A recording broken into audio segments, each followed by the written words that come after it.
हम developmental biology का एक टॉपिक पढ़ते हैं जिसे बोलते हैं हम इंडक्शन एवं कॉम्पिटेंस। इंडक्शन एवं कॉम्पिटेंस। अब देखो आप,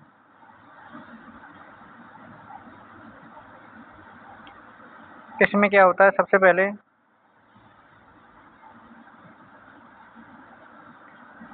कि दो सेल लेते हैं, सेल 1 जिसे इंड्यूसिंग सेल बोलते हैं और एक सेल 2 जिसे रेस्पोंडिंग सेल बोलते हैं।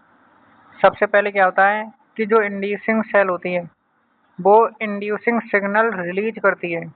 अब जैसे ही इससे इंड्यूसिंग सिग्नल रिलीज होते हैं तो सेल 2 क्या करती है, सेल 2 के पास होता है रिसेप्टर और सेल 2 इन सिग्नल्स को रिसीव करता है। अब रिसीव करने के बाद सेल 2 क्या करता है, इनके प्रति रेस्पॉन्स शो करता है।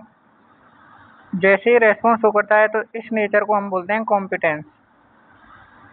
कॉम्पिटेंस नेचर बोलते हैं। अब देखो, एक सेल थर्ड होती है जो क्या करती है, सेल 1 के इंड्यूसिव सिग्नल के प्रति कोई भी रेस्पॉन्स शो नहीं करती है, अर्थात ये कॉम्पिटेंस शो नहीं करती है। अब हम पढ़ते हैं इंटरेक्शन ऑफ सेल के सेल का इंटरेक्शन के प्रकार कितने हैं। तो सेल का जो इंटरेक्शन होता है वो होता है दो प्रकार का, एक होता है इंडक्टिव इंटरेक्शन और एक क्या होता है इंडक्टिव इंटरेक्शन और एक होता है एपिथेलियल मेसेनकाइमल इंटरेक्शन। अब देखो, इंडक्टिव इंटरेक्शन दो प्रकार का होता है। सबसे पहले होता है इनस्ट्रक्टिव इंटरेक्शन और एक होता है परमिसिव इंटरेक्शन।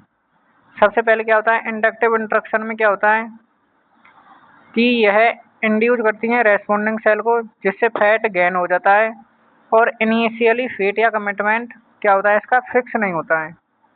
तो इनस्ट्रक्टिव इंटरेक्शन में रेस्पोंडिंग सेल को इंड्यूस किया जाता है जिससे फैट गेन हो, लेकिन जो इनिशियल फेट या कमिटमेंट है वो क्या होता है, फिक्स नहीं होता है। अब देखो, इसमें क्या होता है, हम अर्ली जीनोफस एम्ब्रायो का एग्जांपल लेते हैं। उसमें क्या होता है, एक्टोडर्म प्लस इंस्ट्रक्टिव सिग्नल। अगर एक्टोडर्म को इंस्ट्रक्टिव सिग्नल मिलते हैं तो ये किसका फॉर्मेशन करता है, तो इसमें फॉर्मेशन हो जाता है। अब देखो, अगर एक्टोडर्म प्लस इंस्ट्रक्टिव सिग्नल, अगर एक्टोडर्म को इंस्ट्रक्टिव सिग्नल रिसीव होते हैं तो यह नोटोकॉर्ड बनाता है। अगर एक्टोडर्म को कोई भी सिग्नल रिसीव नहीं होता है तो यह एपिडर्मिस बनाता है। अब हम सेकंड पढ़ते हैं इंडक्टिव इंटरेक्शन का सेकंड प्रकार, परमिसिव इंटरेक्शन। परमिसिव इंटरेक्शन में इसमें रेस्पोंडिंग सेल को परमिशन दिया जाता है कि वह उसका फेट पार्शियली डिसाइड हो चुका है, कि इसमें परमिशन दिया जाता है रेस्पोंडिंग सेल को जिससे उसका पार्शियली फेट डिसाइड हो चुका होता है। Initially commitment is almost fixed. जो इनिशियली कमिटमेंट होता है वो फिक्स हो चुका होता है तथा यह एनवायरनमेंट या ईसीएम पर निर्भर करता है। अब हम पढ़ते हैं एपिथेलियल मेसेनकाइमल इंटरेक्शन। देखो, एपिथेलियल मेसेनकाइमल इंटरेक्शन में क्या होता है, एपिथेलियल मेसेनकाइमल इंटरेक्शन भी दो प्रकार होता है। रीजनल स्पेसिफिसिटी ऑफ इंटरेक्शन, यह रीजन या एरिया या प्लेस पर निर्भर करता है। अब हम लेते हैं कुछ सेल्स लेते हैं, बिंग की, थाई की और फुट की। अब इनका हम लेते हैं source of dermal mesenchymal cell. अब देखो, जो बिंग की डर्मल मेसेनकाइमल सेल्स को इंट्रोड्यूस किया जाता है बिंग एपिडर्मल एपिथेलियम के अंदर। जैसे ही बिंग की डर्मल मेसेनकाइमल सेल्स को बिंग एपिडर्मल मेसेनकाइमल एपिथेलियम के अंदर इंट्रोड्यूस करते हैं तो हमें क्या प्राप्त होता है, बिंग फीदर का फॉर्मेशन हो जाता है।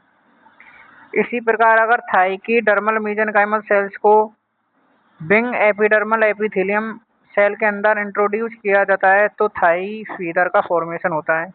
उसी प्रकार फुट की डर्मल मेसेनकाइमल सेल्स को अगर बिंग एपिडर्मल एपिथेलियम सेल के अंदर इंट्रोड्यूस किया जाता है तो स्किल्स या क्लोज का फॉर्मेशन होता है। इस प्रकार सेकंड प्रकार होता है एपिथेलियल मेसेनकाइमल इंटरेक्शन का, और वो होता है जेनेटिक स्पेसिफिसिटी ऑफ इंटरेक्शन। अब जेनेटिक स्पेसिफिसिटी ऑफ इंटरेक्शन यह एम्फीबियंस में देखा जाता है। इसमें क्या होता है, जो सैलामेंडर लार्वी होती है उसका जो माउथ होता है वो फ्रॉग की तरह दिखाई देता है। जो फ्रॉग टैडपोल होता है उसके जो टीथ एवं बैलेंसर होते हैं वो सैलामेंडर की तरह या न्यूट की तरह दिखाई देते हैं। अब हम एक्सपेरिमेंट देखते हैं दो, सबसे पहला फर्स्ट एक्सपेरिमेंट है, फ्रॉग गैस्ट्रूला होता है, उससे हम एक्टोडर्मल टिश्यू को निकाल लेते हैं और इस एक्टोडर्मल टिश्यू को न्यूट गैस्ट्रूला के अंदर ट्रांसप्लांट करते हैं। तो हमको क्या प्राप्त होता है, जो न्यूट का शकर या माउथ होता है ना, वो हमें फ्रॉग की तरह दिखाई देता है। सेकंड एक्सपेरिमेंट में क्या होता है, जो न्यूट गैस्ट्रूला होता है उससे हम एक्टोडर्मल टिश्यू को निकालते हैं और इसे ट्रांसप्लांट कर दिया जाता है फ्रॉग गैस्ट्रूला में।